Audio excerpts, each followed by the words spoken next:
오늘 아침 뉴스의 맥을 짚어드리는 시간 뉴스연구소, 오늘도 두 분의 연구위원 함께합니다. CBS 김광일 기자 그리고 김준일 시사평론가, 어서 오십시오. 안녕하세요. 새해 복 많이 받으세요, 두 분도. 예, 새해 복 많이 받으십시오. 해피 뉴 이어.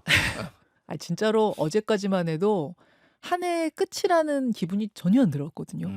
근데 오늘 이제 나와서 우리 애청자들께 새해 복 많이 받으십시오 하고 두 분하고도 새해 인사 나누고 이러니까 비로소 이제 새해구나 느낌이 나요. 이제.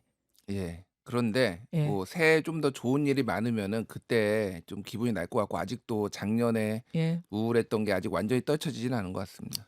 완전히가 아니라 사실 아직은 우리 그 늪에 좀 빠져 있는 상황이에요. 기분도 그렇고 여러 가지 상황들도 진전이 없고 하나하나 오늘 뭐 짚을 건 좀 짚고 가야겠습니다. 네. 우선 첫 번째 뉴스 어디로 갈까요? 윤석열 이르면 오늘 체포. 체포 영장은 어제 발부가 됐습니다. 네, 체포 영장.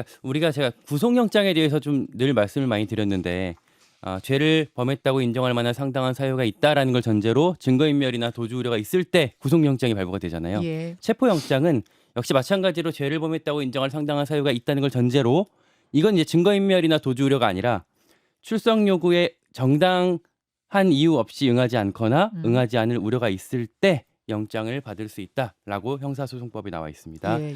이걸 보면 어제 윤석열 대통령에 대한 체포 영장도 법원이 첫째로는 죄가 있다고 인정할 만한 상당한 사유가 있다라고 인정을 한 거고요. 네. 둘째로는 불출석한 이유가 정당하지 않았다라는 걸 법원이 인정했다라고 볼 수가 있겠습니다. 실제로 법원이 이런 이유를 영장 발부 사유로 들었다라고 공수처가 어제 브리핑을 열어서 설명하기도 했었어요. 자, 영장은 발부가 됐는데 이제 집행을 언제 하느냐의 문제거든요. 언제로 보입니까? 유효 기간은 일주일입니다. 그래서 다음 주 월요일까지 집행이 이루어져야 되고, 그러지 않으면 이제 할 수가 없게 되는데, 네네. 공수처는 시점에 대해서는 신중히 검토해야 할 것 같다라고까지만 말을 했어요. 그래서 집행이 이번 주 후반쯤에 이루어지지 않을까라는 전망이 있고요. 오늘이 수요일, 그러면은 목금 정도에? 네, 혹은 뭐 토, 일 이렇게 휴일에 날 수 있다 이런 전망도 휴일에도. 있고, 아예 이르면 오늘 있을 거다라는 보도도 중앙일보 등에서 나오고 있습니다. 예, 예. 일단 공수처가 경찰의 병력 지원까지 요청을 했다고 해요. 왜냐하면 한남동 관저 주변에 지금 지지자들이 모여 있거든요. 어느 정도 모여 있습니까? 어제에도 한 4천 명 정도 규모가 모였다라고 이제 보도가 되고 있고, 이걸 뚫어내야만 윤석열 대통령 체포가 가능합니다. 지금 저희가 유튜브와 레인보우로 어제 그 관저 주변의 상황들 보여드리고 있는데 물리적인 충돌도 좀 있었어요. 왜냐면은 체포 찬성 집회, 뭐 반대 집회가 같이 열렸습니다. 물론 이제 저 지지자들, 대통령 지지자들이 좀 더 많긴 했습니다만 그러면서 물리적 충돌까지 있었던 상황. 그거를 뚫어내야만 체포가 가능하고, 그렇게 간다고 하더라도 경호처를 또 이겨내야 합니다.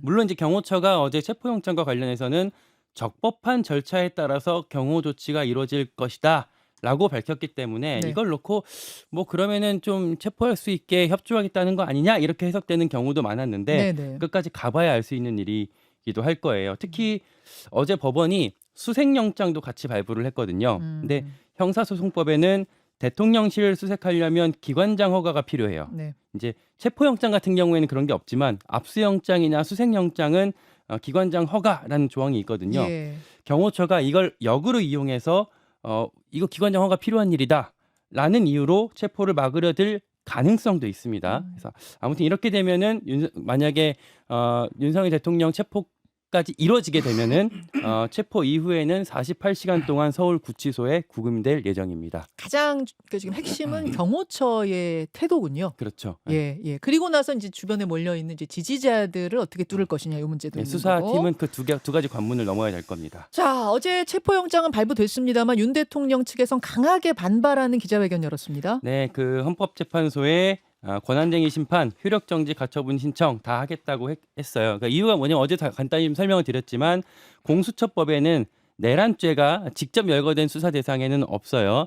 다만 공수처는 수사 과정에 인지한 그 다른 범죄에 대해서 직권남용을 통해서. 네, 관련 범죄 수사할 수 있다라는 조항을 이용해서 수사할 거다라는 건데, 그거 위법하다라는 주장을 윤석열 대통령 측에서 하고 있는 거고요. 그래서 효력정지 가처분도 검토하고 있다는 거죠, 지금. 그렇죠. 근데 다만 어제 법원이 이 영장을 발부했다라는 것만으로도 공수처의 수사권이 적법하다고 인정한 거다라고 해석하는 게 사실 중론입니다. 지금 청취자 샘리님이 요즘에 법 공부 많이 하게 된다. 정말 온 국민이 법 전문가가 되는 기분입니다. 김준일 평론가. 예. 이 지금 체포영장은 발부됐고 집행은 언제 될지 모르고 대통령 측에선 반발하고 있고 이 부분에서 어디에 주목하십니까? 일단 이제 어제 여러 가지 반응들이 나왔는데 국민의힘에서 증거인멸이나 도주 우려가 없는데 체포영장 내는 게 맞느냐 이런 얘기가 나왔는데 김광현 기자가 설명을 했지만은 체포영장은 출석을 안 해가지고 지금 나온 거예요. 조사를 안 받아서. 그러니까 이게 좀 헷갈릴 수도 네, 있는데 긴급 체포는 그냥 네. 수사기관이 임의로 할 수 있는데 그게 도주우려, 증거인멸 이럴 때 할 수 있는 건데 긴급 체포를 한 게 아니잖아요. 그렇죠. 법원으로부터 영장을 받았기 때문에 이거는 출석 요구에 응하지 않았기 때문에 정당한 이유 없이 그래서 나온 거니까 뭐 그거랑 상관이 없습니다. 뭐 도주우려나 이거랑 상관이 없고요. 지금 결국은 경호처를 뚫어내려면은 이게 윤석열 대통령이 이제 경호처한테 지시할 권한이 있느냐 없느냐 이런 문제가 좀 있거든요. 이건 원래 원칙적으로는 최상목 권한대한테 있어요.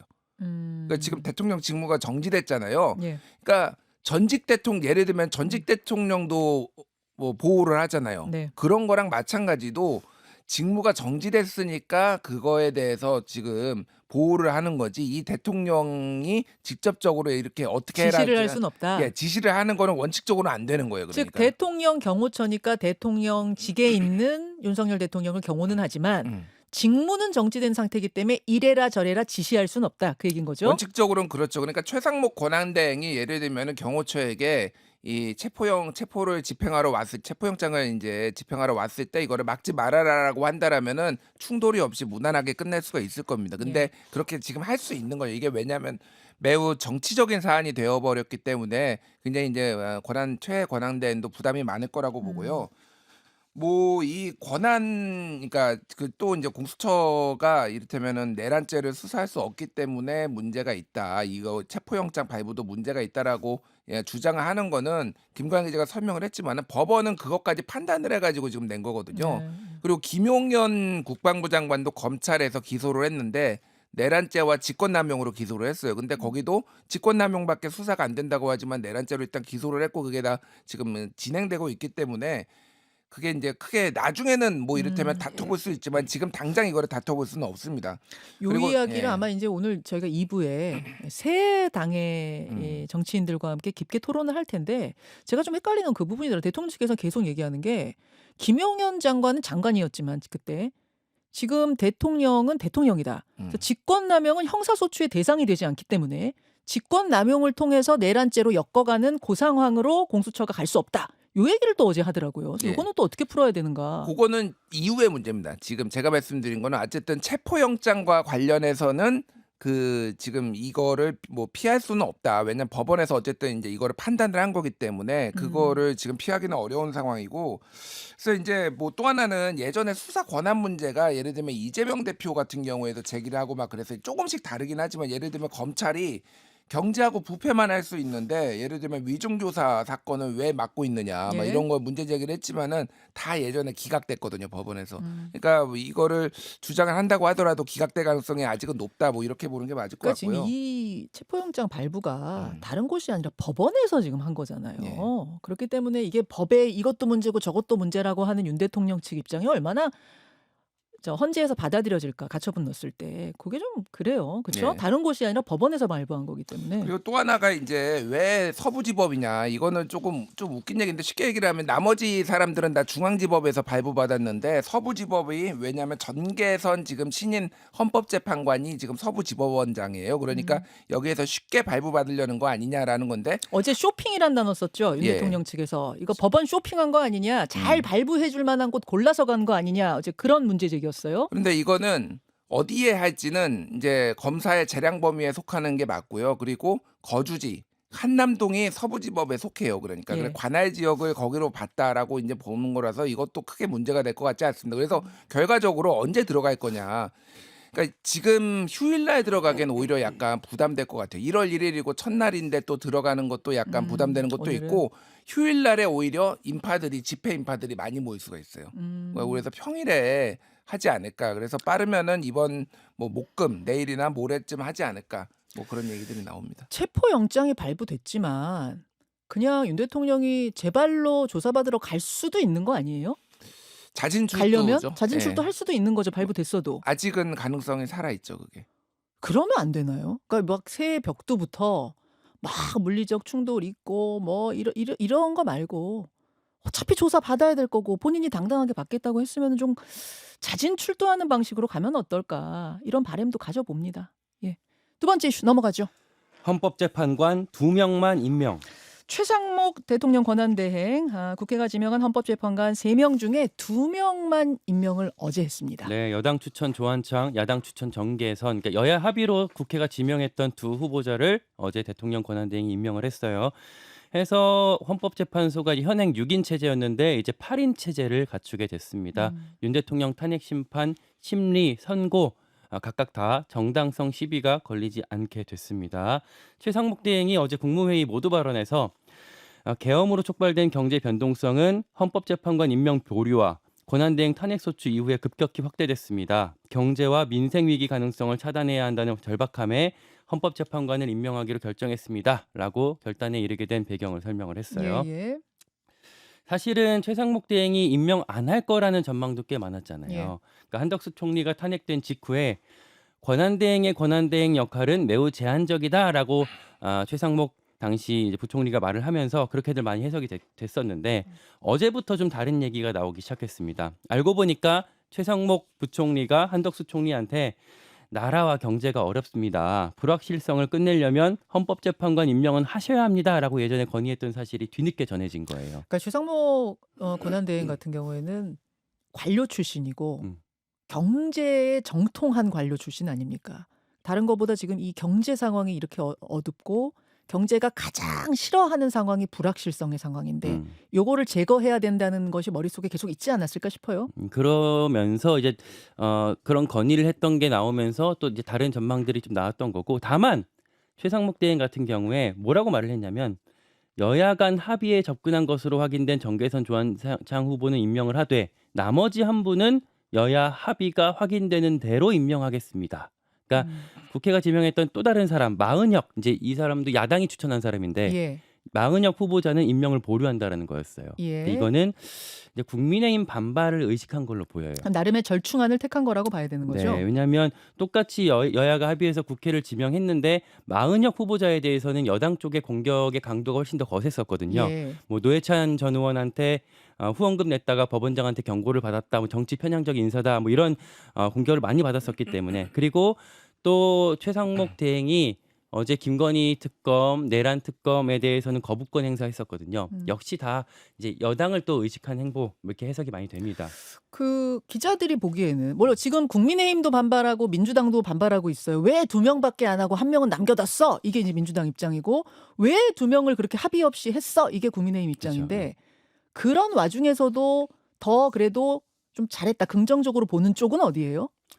뭐 둘 다 사실 크게 반발을 하고 있어요. 예, 나름대로는 사실 양쪽을 아우르려고 한 건데 왜냐하면 국민의힘을 좀 반발을 다스리려는 그 제스처를 취하면서 또 여야 합의라는 한덕수 총리가 예전에 좀 말뚝을 박아놨었잖아요. 그것도 다 원칙도 따르는 듯한 그림을 연출하면서 동시에 2명이라도 임명해서 야권, 그 국민 여론에 호응하려는 그래서 또 경제적 불확실성까지 줄이려는 일종의 절충안을 낸 건데 말씀하신 것처럼 결과적으로는 양쪽으로부터 다 공격을 받고 있고 국무회의 직후에 일부 국무위원들이 왜 상의 없이 결정했냐 이런 식이면 나 그만두겠다 뭐 이런 식으로 크게 반발하고 있다고 하고 그러니까 그 분위기를 봐서는 김준일 평론가 예. 더 불만인 쪽은 여당 국민의힘 쪽으로 보여요. 그러니까 그럴 수밖에 없는 게 뭐 속내를 뭐 직접 설명한 건 아니지만 그냥 유추하기에는 6인 체제로 가는 게 가장 유리하다. 여러 가지 뭐 변수도 만들 수 있고 혹거나 한 명만 돌아서도 이제 탄핵에 기각을 한다라고 하면은 대통령이 윤석열 대통령이 돌아올 수도 있고 뭐 변수를 만들려고 한 거잖아요. 그런데 8인 체제가 되면은 뭐 9인 체제가 가장 안 좋겠지만 여당 입장에서 8인 체제가 되더라도 이거는 사실상 크게 차이가 없고 예전에 박근혜 대통령 그때 때 8인이었어요. 8인 체제였어요. 그러니까 그래서 그때도 뭐 그때 박근혜 대통령은 심지어 그때 청와대에서는 다 기각된다라고 생각해서 사저 준비도 안 해놨다라고 합니다. 그 정도로 그런 내부 분위기가 있었다라고 예, 해요. 예. 그런데 갑자기 이제 인용이 되면서 굉장히 당황했는데 어찌됐든 지금 상황은 전체적으로 양쪽을 다 만족시키려고 했지만 양쪽이 다 불만족인데 결국은 이거는 정치적, 그러니까 최상목 권한대행의 스스로의 정치적 타협이 아닌가 그런 생각이 들어요. 그리고 본인이 이제 언론 보도도 나왔지만 본인이 한덕수 총리한테 총리 권한대행과 대통령 네. 권한대행한테 임명하시라 지난 22일에 그렇게 얘기를 했다라는 것도 언론 보도로 알려지면서 이게 이제 명분이란 게 조금 임명 안 한 명분도 사라졌는데 어제 이제 중앙일보 오늘자 보도를 보면은 국무위원들이 굉장히 강하게 반발했다라는 네. 거예요. 왜 아무런 상의 없이 이런 결정 내리냐? 탄핵 소추를 한 국회가 재판관을 임명하는 것이 공정하냐? 이런 식이면 나도 그만두겠다. 한덕수 총리 탄핵 심판에서 승소해서 돌아올 수도 있다. 막 이런 반발들이 있었음에도 불구하고 나름 뚝심 있게 네. 이렇게 내렸다라는 거고 이제 팩트 체크를 정확하게 할 필요가 있는데 이게 10월 17일에 국회목 3명이 사퇴를 했는데 그때 서로 이제 누구를 그러니까 한 명씩 한 명씩은 맞는데 나머지 한 명을 놓고 네. 누구를 가지고 하다가 뭐 민주당에서는 이거는 다수당해야 된다. 여당에서는 합의로 해야 된다라고 안 되다가 11월 18일에 국회의장 중재로 11월 22일까지 3명을 추천하기로 합의를 했고 이거를 발표를 했어요. 그래서 네. 민주당이 2명 했기 때문에 국민의힘이 1명 했기 때문에 이거는 합의가 된 겁니다. 그러니까 합의가 된 거를 뒤늦게 깨는 거는 그런 국민의힘의 태도 변화인 거지 합의가 안 됐다라고 보기는 어렵기 때문에 우원식 국회의장도 어제 그 얘기를 했고 그래서 이거를 권한쟁의 심판까지 갈 수도 있다라는 거예요. 이게 왜 지금 2명 임명밖에 안 했느냐 예, 해가지고. 그러니까 이거는 국회의 권한이 침해됐다는 겁니다. 이게 법상으로 국회가 선출한다라고 돼 있거든요, 아예. 그러니까 이거는 형식적으로 그냥 임명만 대통령이 하는 거지 국회의 권한이 침범이 됐고 이게 이런 식이면 앞으로 대통령이 마음대로 임명 안 할 수도 있다라는 거예요. 그러니까 안 좋은 선례를 안 남기기 위해서 권한쟁의 심판까지 하면은 헌재가 이거는 더 빨리 처리할 것 같거든요. 그러면은 네. 9명 체제가 될 수도 있겠다. 조속한 시간 내에. 그러니까 이게 8인 체제로 갔을 때 4월 18일이 또 한 번 고비가 될 수 있어요. 왜냐면 4월 18일 되면은 2명의 재판관이 정년 퇴임하잖아요. 예. 그럼 또 6인 체제가 되거든요. 음. 물론 그때까지 부지런히 8명 안에서 이제 재판을 끝내려고 할 겁니다. 심판을 끝내려고 하겠지만 윤 대통령 측이 지금처럼 버티기 이런 식으로 나온다면 탄핵 심판에서도 그런다면 4월 18일 넘어갈 수도 있으니까 이래저래 또 한 번 4월 18일이라는 관문이 있다는 거. 그러니까 그게 중요하기 때문에 민주당에서도 이 한 명에 대해서 무조건 좀 임명을 최종해야 된다라는 얘기들을 계속 하고 있는 겁니다. 자, 세 번째 이슈 넘어갑니다. 둔덕 규정 셀프 위반. 제주항공 여객기 참사 이제 무한 공항의 둔덕 이야기로 쟁점들이 모아지고 있는데 이 둔덕 규정을 셀프 위반했다는 게 무슨 말이죠? 그러니까 규정을 국토부가 스스로 어겼다라는 건데 어제 사실 저희가 뉴스연구소에서 전해드렸던 게 국토부가 해명을 했었다. 네. 무안공항 둔덕은 안전구역 밖에 설치가 됐기 때문에 문제가 안 된다라는 취지로 해명을 했다고 말씀드렸잖아요. 네. 근데 그때 제가 어제 추가로 말씀드렸던 게 좀 이상하다. 로컬라이저 안테나까지를 안전구역으로 설정했어야 되는 거 아닙니까? 그런 의문을 좀 가졌었는데 알고 보니까 그런 규정도 이미 있었던 거예요. 그렇습니까? 2022년 국토부 고시 공항 비행장 시설 및 이착륙장 설치 기준 21조 사항을 보면은 네. 로컬라이저가 설치된 지점까지 공항의 안전구역을 연장해야 한다라고 돼 있던 거예요. 그리고 국토부 예규 고시 다 명시가 돼 있습니다. 무안공항 안전구역이 활주로 끝부터 259m까지로 정해져 있거든요. 예. 근데 로컬라이저 둔덕은 5m가 더 멀어요. 264m 지점에 설치가 돼 있어요. 예. 그래서 국토부가 로컬라이저가 안전구역 밖에 있으니까 콘크리트가 있어도 된다라는 식으로 주장을 했던 건데 규정을 제대로 따져보면은 로컬라이저까지를 다 안전구역으로 봐야 되는 거죠. 결국 국토부는 자기들이 만든 규정을 자기들이 위반해 놓고 그것도 알지도 못하고 틀린 해명을 한 셈이었던 거거든요. 이게 좀 드러나니까 어제 국토부에서 브리핑을 했었는데 기자들이 다 물어봤을 거 아니에요.